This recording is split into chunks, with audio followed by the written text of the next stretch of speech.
You are listening to Dewdrop, written by Gulshan Ulduz. As the sun set, Dewdrop clung to the edge of a rosehip leaf, waiting. By morning she would rise once again into the sky, or, if she was lucky, she would fall into a nearby stream, and be carried away by the gurgling river she had always dreamed of. Dewdrop only knew two states of being.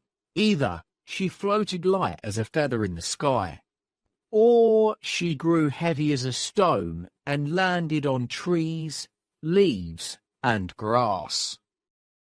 From high above, she had always looked down at the dense green forest, but in her heart she believed that far beyond this place there were new worlds, places she had never seen. No one had ever told her this. She just believed.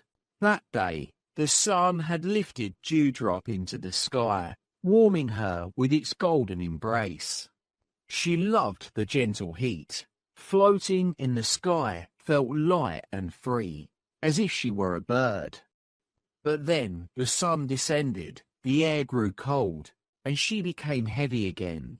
Slowly, she drifted down, settling onto the soft leaf of the rosehip bush. Now she sat still, listening to the murmuring river nearby. This time she was closer than ever. I wonder when I will be lucky enough to join the water in that stream, she thought. All she needed was a small push to slide off the leaf and fall into the river below. But there was no wind, no breeze, no movement. Dewdrop waited patiently. She knew someone would help her. She just knew. As dawn approached, a grasshopper suddenly leapt out from beneath the trees. Landing on the rosehip bush, the branches shook beneath his weight. Dewdrop slipped, and before she knew it, she was falling, and then she splashed into the river. "Thank you," she cried to the grasshopper, but the grasshopper never heard her. She was already far away. Other dewdrops had fallen into the river too, but not all of them were as happy as Dewdrop.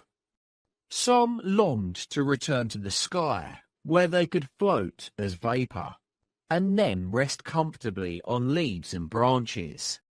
They feared the unknown. They did not want change. But Dewdrop's joy was boundless. The river carried her forward, faster and faster. She had no idea where she was going, but she believed she was headed somewhere incredible. She just believed. The river flowed out of the forest and into the open countryside. The water's roar grew stronger, and with it, Dewdrop felt stronger too. Now there were no tall trees, only houses, meadows, and farmland. She saw horses and cows grazing, animals she had never known in the forest.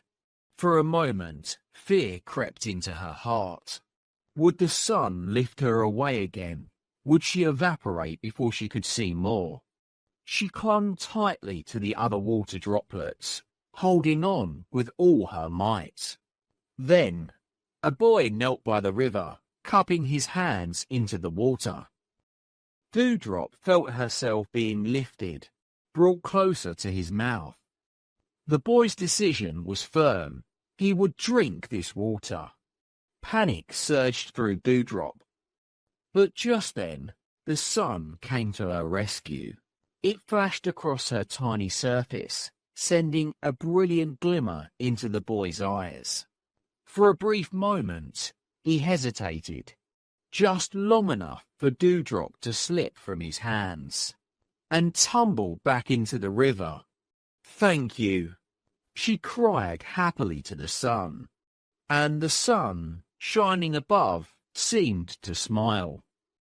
For days, Dewdrop travelled with the river, passing through villages, flowered meadows, and towering mountains. The sun grew weaker, hiding behind clouds of grey and white. The air cooled, and the river slowed. Finally, the end of the journey arrived. The river had led her to a great, glistening lake. To Dewdrop, it felt like an endless ocean, a vast world of blue and silver.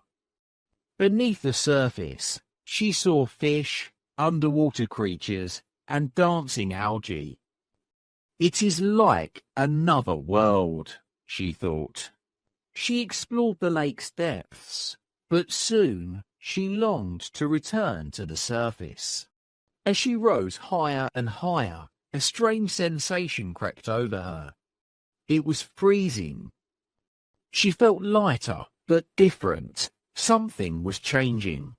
And then, she was no longer just a drop of water.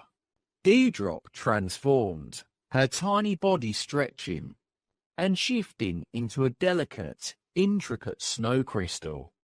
It was a miracle she had never imagined.